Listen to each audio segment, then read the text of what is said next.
This is the Ottawa Senators Outlook. Here is your host, Jack Henry. Hello everybody, welcome to the Ottawa Senators Outlook. I'm your host, Jack. This is my recap reaction to the Hurricanes game, so let's get right to it. So, there's a lot to get to with this one. There's a lot I want to really discuss about, but the Hurricanes came away with a 4-0 victory. So in the first period, it was Jordan Martinook scoring to make it 1-0. And then in the second period, Sebastian Aho with 42 seconds on the power play left, so it's 2-0. And then Jackson Blake scores on the power play in the third. Follow that up by William Carrier on the empty net. And there's your 4-0 victory for Carolina. The goaltending matchup was Anton Forsberg versus Spencer Martin, who got his first shutout against the Senators. Shocking, right? It's a tale as old as time. But the Senators just really didn't show up to play, to be quite honest with you. They really didn't put out a phenomenal effort out there. In fact, they didn't put out any effort because no goals were scored. And they did have their chances, but they just couldn't finish. And the one topic that is the big elephant in the room along the Sens fan base is the officiating. I'm not one to criticize the officiating as much as others. But even I, as a fan that doesn't, like I said, criticize the fans or the officiating, I can pretty much say that was the worst officiated game I have ever seen. There were two plays at least, but there were two plays in particular that really kind of set me off because they were blatantly terrible calls, which pretty much helped Carolina out, in my opinion. Obviously, the first one that people are talking about, the Tim Stützle goal, where he actually did score, and it was a nice assist by David Perron. It was a nice, well-set-up play, but it was an interference by Tim Stützle on Andrei Svechnikov, simply because Svechnikov can't handle a stick. He had 3 fingers on a stick, and he lost the stick, and it was interference, so they went to the penalty kill. And after that, you thought it was bad there. It's even worse. So Shane Pinto takes a shot at the net, right? Spencer Martin saves it. So what he does is, in frustration, he hits his stick along the ice, in the middle of the ice, like right near Spencer Martin. It's not even close to him. And somehow that's called a slash. Like, what the hell are we doing here? Like, how poorly officiated can hockey games be?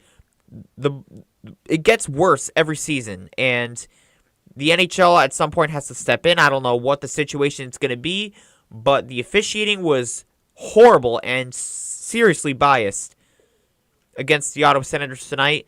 Make no mistake, it doesn't have nothing to do with the poor effort that we put out there today because, again, it didn't really matter at the end of it.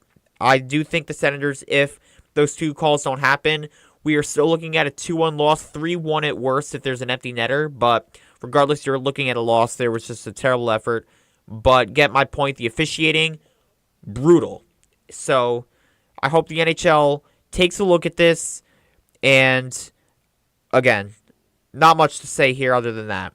Just the piss poor effort and the officiating. Just brutal on both sides. So again, there's just a lot of frustration right now. The Senators are 8-1. Officially sitting at 500, 17 points in 17 games. The Red Wings, Sabres, and the Islanders lost. So, not the quite end of the world for the Senators. However, the Tampa Bay Lightning did get a win. So, you're still looking at a rough road ahead with the schedule that we have. And the Hurricanes improved to 12-4 on the year. So, they have a total of 24 points. So, we'll see what happens with the Senators moving on from here because the schedule is going to get rougher. It's pretty much almost what it was last November. I mean, the Senators were 8-9 around this time. Right now we're 8-1, so only 1 point of a difference.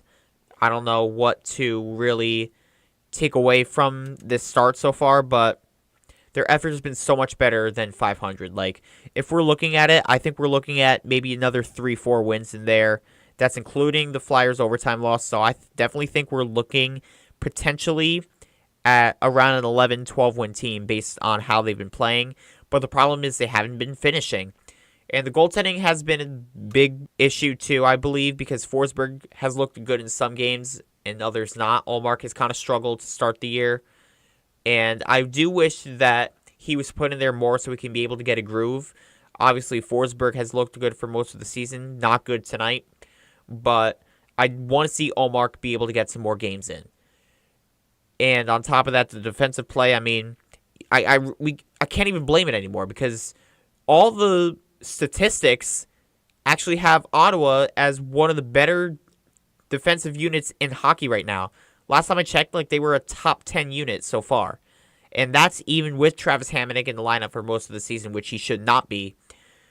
The Senators' defensive play has improved for most of the time around, and we're still having these goaltending problems. I'm not directly blaming it on Ullmark and Forsberg, but it's got to give. So I want to see a lot more improved play from the Senators moving forward because right now, the way they're playing, it's not going to cut it. So we'll see what happens here. Comment down below your thoughts on this game. I know there's a lot to unpack from it. 4-0 loss to the Hurricanes in Raleigh, North Carolina. And then the Senators, I believe, go back home against the Edmonton Oilers on Tuesday. So on Tuesday at midnight, I'll be coming out with a preview video, so be on the lookout for that. Like and subscribe, but for now, this is Jack from the Ottawa Senators Outlook, and go Sens go.